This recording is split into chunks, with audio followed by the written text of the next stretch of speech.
Alhamdulillahi Rabbil alamin. Assalatu wassalamu ala man arsaltahu rahmatal alamin. Amma ba'da.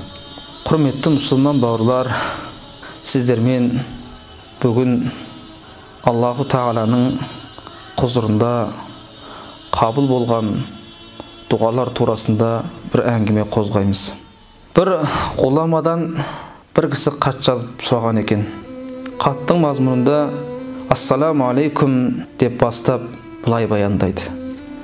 Мен бұрын бір Аллаға сенуші едім, бір Аллаға иман келтірген едім.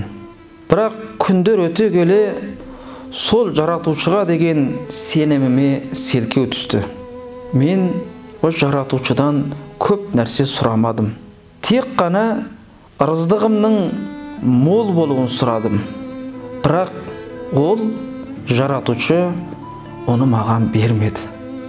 Осы сәттен бастап мен жаратушыға жалбарымды тоқтаттым. Яғни итқатымнан, сенімімнен айырылдым. Мен бір Құдайға жалбарынып емес, өзімнің еңбегіме, өзімнің талантыма, өзімнің еңбекқорлығыма сүйеніп, әрбір кәсібімнің жоспарын құрып, солай жұмыс бастай бастадым. Сол кезден бастап менің жұмысым, менің тіршілігім, жағдайым оңала бастады. Яғни мен сұрамақшы болған нәрсем, сол күннен бастап мен дінсіз едім. Мен қазір сізге хаттың басында «Ассаламу алейкум» деп сәлем бердім. Және де мен сол итқатта, сол Құдайға сенімді екендігімді білдірмекші емеспін. Бірақ сіздің дініңізге, сіздің сеніміңізге құрмет еткендіктен «Ассаламу алейкум» деп сәлем бердім. Менің осы жағдайыма сіз не айтасыз деп сұрақ қояды. Сонда бұған жауап беруші үлкен ғұлама кісі ойланып отырып былай дейді. Мен бұл кісінің хатына өз жанымнан, өз ойымнан еш нәрсе келтірмеймін. Бұл кісіні кінәлаудан да аулақпын. Бірақ бұл кісіге мына бір екі қисса турасында жауап беруге тырысамын дейді. Біріншісі, бір мешітте келген кеткен жамағатты аңдып, соларды тыңдап, не істейді екен, не жасайды екен деп бақылап отыратын бір кісі болыпты. Бір күні мешітте болса, үстіне жақсы киім киген, сондай бір көрнекті бір адам келіп мешітке кеп, құлшылық істеп дұға қылады екен. Я Алла, маған ақша берші. Мен қазір ақшаға сондай мұқтажбын. Маған сұрағанды берші деп дұға қыла бастаған еді дейді. Телефоны қоңырау шалды дейді. Телефонын алып, телефонға жауап беріп жатыр. Сол телефондағы сөйлесуінен ар жағынан біреудің болған қарыз екендігі, сол қарызын бүгін өтемекші екендігі турасында хабарды айтады. Сонда ол кісі тұрып, пәлен-пәл жерде магазинде менің балам бар, соған апарып бер деп, ары қарай дұғасын тағы жалғастырады. Тағы біраз дүнияуи нәрселерін сұрайды. Арадан тағы біраз өткеннен кейін тағы телефоны қоңырау шалады. Телефоны тағы сөйлеседі. Яғни алдында қайталанғандай тағы бір борыштар, бұған қарыз өтемекші болып телефон шалғандығы белгілі болады. Сонда әлгі кісі тағы отырып, сол пәлен жердегі баласының дүкеніне апарып, ақшасын беріп кетуін тапсырады. Сонымен не керек? Бұл кісі дұғасын істеп, киімін киіп мешіттен шығып кетеді. Арада күндер өтеді. Және бір күні бұл кісі мешітке келіп кеткен адамдарды бақылауын жалғастырып мешітте болса, үстіне жұпыны киінген, қатты бір жүдеу бір адам келіп мешітке намазын оқып дұға қылады. Дұғасын жалғастырады.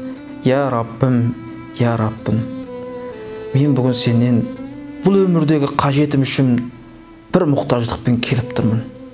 Мен бұған дейін осы дүниедегі бір мұқтаждығым үшін сенің алдыңа келіп жалғарынған емеспін. Бірақ бүгін мен бұл нәрсені сұрауға мәжбүрмін. Мені кешіргейсің. Мен бұл өмірдегі өзімнің қиыншылығымды сенен сұрағаннан ұялып тұрмын. Бірақ, я жаратқаным, маған жәрдем бер. Мен осы қажетімнен құтылып алайын деп дұға қылады. дұға қылады, көзден жас шығады, бірақ сонша отады, бұған алдыңғы адамда қайталанғандай бұл кісіге ондай қоңырау шалынбайды. Сосын ол адамда мешітті босатып кетеді. Бұл екі уақиғаға куә болған бұл кісі сол өңірдегі бір ғұлама, данышпан кісінің алдына барып осы жағдайды баян етеді. Сонда әлгі ғұлама бұлай деп түсіндіреді. Бірінші келіп дұға қылып, қажетін сол сәтте Құдайдың бергендігін не куә болған адамыңыздың ол дұғасы қабыл болған жоқ дейді. Аллах Тағала оны алдында ұзақ отыруын қаламады. Тіпті оның сөзін, дауысын естігенді қаламады да, Алла Тағала оның сол сәттегі нәрсесін берді, одан ертерек хұзырынан кетуін қалады дейді. Ал екінші адамға келетін болсақ дейді, ол екінші адам Алланың шынайы сүйген құлының қатарынан еді. Алла Тағала ол адамның хұзырында ұзақ отыруын қалайды. Оның дауысын естігісі келеді. Оның әрбір істеген дұғасын Алла Тағала жақсы көреді.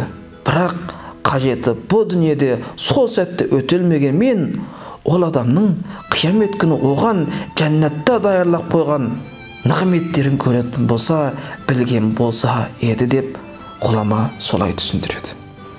Екінші қиссаға көшсек. Бір күні Иса алейхиссаламмен иблиси шайтан сұхбат құрып, сонда иблис шайтан айтады екен Иса алейхиссаламға: Иса, сен андағы төбеден секіріп түссеш, сен тағдырға иман келтірдің, Алланың пайғамбарысың, не бопты секіріп түсіп өлсең, ол сенің тағдырың. Сен Алланың пайғамбарысың, не бопты? Сенің бір ештеңең кетпейді, Алла Тағала сені өзінің жәннатпен шеншілеген шындық деп осы нәрсені айтады. Сонда Иса алейхиссалам тұрып: Иблис, мен бұл өмірге Құдайға емтихан алу үшін келген жоқпын. Мен емтихан алынушы болып келгенмін. Яғни Алла субхану ва тағала бізді емтихан алу үшін жіберген. Осы нәрсені шайтан айтады. Енді осы екі қиссадан сізбен біздің түсінетініміз, яғни сізбен біздің сұрап атқан дүниемізді Құдай Тағаланың беруі, бермеуі, ол сізбен біздің дұғамызда, және сізбен біздің Құдай Тағаланың алдында қалай өмір сүргендігімізде. Және де Құдай Тағаланың бар екенін, бір екенін білу үшін біз емтихан алып білуге қажет емес. Керісінше біз емтихан алынушы ретінде келгеннен кейін Құдайдың әрбір сізбен біздің басымызға салған тағдырына иман келтіріп, разы болып, жақсылықты Алладан үміт етіп, екі дүниеде бақытты болған құлдардың қатарына кенелуге тырысуымыз керектігін түсіндіреді. Яғни бағана қатта жазылып, өзінің дінсіз екендігін білдірген сол адамға әлгі ғұлама осы екі қисса арқылы жауап беріп, ол кісіге мүмкін дұрыс қанағаттандырарлық жауап бердім деп айтқан екен. Яғни осы қиссадағыдай біздің өмірде де осы өміріне наразы болып, осы өмірде кедей болғандығына, осы өмірде кембағал болғандығына бір Алланы кінәлап жүрген қаншама өздері мұсылманбыз деп санайтын адамдар бар. Және онымен қоса осы өмірге разы болып, Алланың әрбір көрсеткен нығметтеріне шүкірлік қылып, Аллаға тәуекел етіп жүрген қаншама мұсылман бауырларымыз бар. Аллах субхану ва тағала сізбен біздерді иман келтіргеннен кейін, ақыретке сенгеннен кейін, Алланың бар екеніне, бір екеніне сенгеннен кейін, жақсылықтың, жамандықтың Алланың тағдырынан екеніне сенгеннен кейін, өлгеннен кейін қайта тірілуге сенгеннен кейін, періштелерге, кітаптарларға, пайғамбарларға сенгеннен кейін, Аллаху Тағаладан еш уақытта күдерімізді үзбей дұғада болуымыз керектігін түсіндіреді. Алла баршамыздан разы болсын.